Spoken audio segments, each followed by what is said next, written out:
Friends, আজকে শিলিগুড়ি ঘুরে আসার সময় এসির প্রবলেম হয়ে গেছে। এখন এইটা লিকেজ হয়ে গেছে। আগে যে অ্যাক্সিডেন্টটা হয়েছিল তারই ফল। তো আজকে ব্যাড লাক। তো গুড লাকও আবার যাক দোকান খোলা ছিল, হঠাৎ করে এসি বন্ধ হয়ে যায়, লিকেজিং করে এখান থেকে করে এসে খুলে বোঝা গেল যে এটা রেডিয়েটরের মতো, এটা কি বলে সেটাই লিকেজ হয়ে গেছে। কন্ডেন্সার বলে, সেটাই লিকেজ হয়ে গেছে।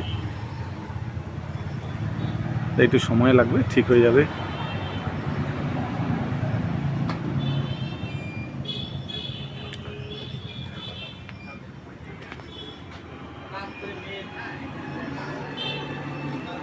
এই হচ্ছে অবস্থা আমার গাড়ির।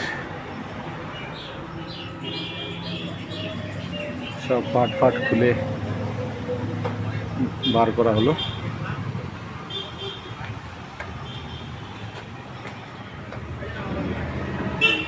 আমরা এখন আছি রানীডাঙ্গা বাজার।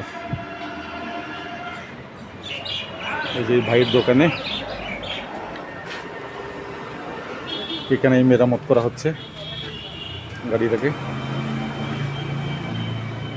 ভাইকে বলেছি ভালো করে দিতে। প্রচণ্ড গরম, এসি ঠিক না করলে তো যাওয়াই মুশকিল। সময় লাগবে 3-4 ঘন্টা বলছে। আমি বলেছি কোনো ব্যাপার না, 6টা অবধি আমার কাছে টাইম আছে, দেরি সুস্থে করে দাও। তাই করছে এখন ভাই। প্রচণ্ড গরম, এসি না হলে মহা বিপদ গাড়ির ভেতরে। এটা হচ্ছে নতুন কন্ডেন্সার আনা হলো। এখন নতুন কন্ডেন্সার লাগানো হলো। অপু এখন মশা দাঁড়াচ্ছে।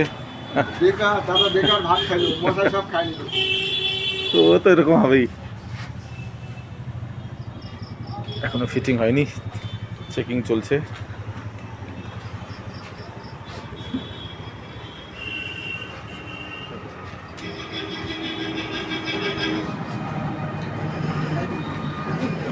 এটা হচ্ছে পুরোনোটা।